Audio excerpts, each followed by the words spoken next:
उदाराः सर्व एवैते ज्ञानी त्वात्मैव मे मतम् आस्थितः स ही युक्तात्मा मामेवानुत्तमां गतिम्। अर्थात ये सभी चारों प्रकार के भक्त निश्चय ही उदार महान है, परंतु ज्ञानी तो साक्षात मेरा ही स्वरूप है, ऐसा मेरा मत है, क्योंकि वो मुझ में स्थितचित्त वाला योगी मुझे ही अपनी परम गति मानकर मुझ में ही स्थित है। यह श्लोक पिछले श्लोक की भावना को और भी ऊंचा उठाता है। एक, सभी भक्तों की सराहना। कृष्ण अपनी बात को संतुलित करते हैं।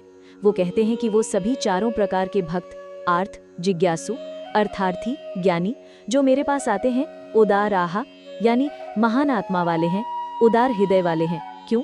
क्योंकि उन्होंने सांसारिक लोगों की तरह भौतिक जगत की शरण न लेकर भगवान की शरण ली है।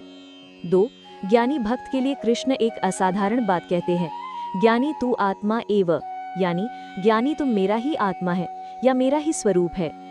ये भगवान और भक्त के बीच की अद्वैतता और परम प्रेम को दर्शाता है। इसका अर्थ ये नहीं है कि ज्ञानी भगवान बन जाता है, बल्कि ये कि वो भगवान को इतना प्रिय है कि भगवान उसे अपने आप से भिन्न नहीं मानते। 3, इसका कारण क्या है? कृष्ण इस अद्वितीय संबंध का कारण बताते हैं। युक्त आत्मा वह योगी जिसका चित्त पूरी तरह से भगवान से जुड़ा हुआ है। माम एव अनुतमाम गतिम, वह मुझे ही अपनी अनुतमाम गतिम यानी सर्वोच्च अंतिम लक्ष्य मानता है। उसके जीवन में भगवान के सिवा कोई और लक्ष्य नहीं है। आस्थितः, और वो पूरी तरह से मुझ में ही स्थित है।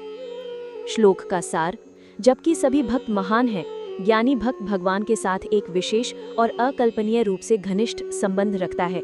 वो भगवान को केवल अपनी इच्छाओं की पूर्ति का साधन नहीं, बल्कि अपने जीवन का एकमात्र लक्ष्य मानता है।